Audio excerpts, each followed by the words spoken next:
தொடரும் வழி. என்னதான் நடக்கிறது? ரிஷப் ஷெட்டியின் காந்தாரா படத்தை யாராலும் மறக்க முடியாது.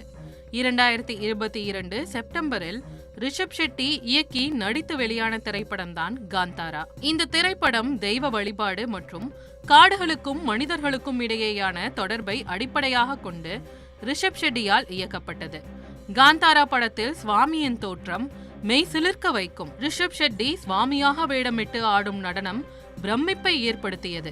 முதல் பாகத்தின் வெற்றியை தொடர்ந்து ரிஷப் ஷெட்டி காந்தாரா சாப்டர் 1 என்னும் 2ஆம் பாகத்தை தற்போது இயக்கி வருகிறார். கர்நாடகாவில் காந்தாரா சாப்டர் 1 படப்பிடிப்பு மிகவும் விறுவிறுப்பாக நடைபெற்று வருகிறது. காந்தாரா 2 படத்தில் பணியாற்றிய டெக்னீஷியன் கபில் கேரளாவில் நதியில் மூழ்கி உயிரிழந்தார். அதேபோல் ஹோம்ஸ்டேவில் ஜூனியர் கலைஞர்களுக்காக ஒதுக்கப்பட்ட அறையில் தங்கியிருந்த 43 வயதான நிஜுவுக்கு திடீரென நெஞ்சுவலி ஏற்பட்டு மருத்துவமனைக்கு கொண்டு செல்லும் வழியில் உயிரிழந்தார். ஷூட்டிங் செல்லும் வழியில் நடிகர்கள் பயணித்த வேன் கவிழ்ந்து விபத்துக்குள்ளானது.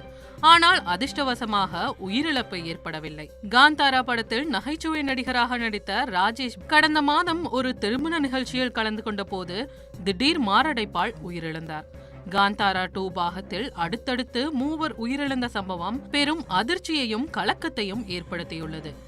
இந்த சூழலில்தான் கர்நாடக மாநிலம் சிவமொக்கா மாவட்டம் மானி அணை பகுதியில் செட்டு போட்டு சில நாட்களாக படப்பிடிப்பு நடந்து வருகிறது. நேற்று முன்தினம் இரவு அணையில் படகில் சென்று படப்பிடிப்பு நடத்தினர்.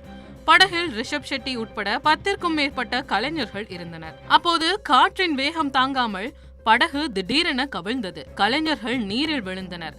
ஆழம் குறைவான பகுதி என்பதால் அனைவருக்கும் நீச்சல் தெரிந்ததாலும் நீந்தி கரைக்கு வந்தனர். காந்தாரா படக்குழுவினருக்கு அடுக்கடுக்கான பிரச்சனைகள் வர அப்படத்தில் காட்டப்படும் பஞ்சுருளி என்ற கடவுளின் கோபமே காரணம் என பலரும் கூறி வருகின்றனர். இதற்கிடையே மானி அணை பகுதியில் படப்பிடிப்பு நடத்த மாவட்ட நிர்வாகத்திடம் அனுமதி பெறாமல் படப்பிடிப்பு நடத்தியுள்ளதாக குற்றச்சாட்டு எழுந்துள்ளது.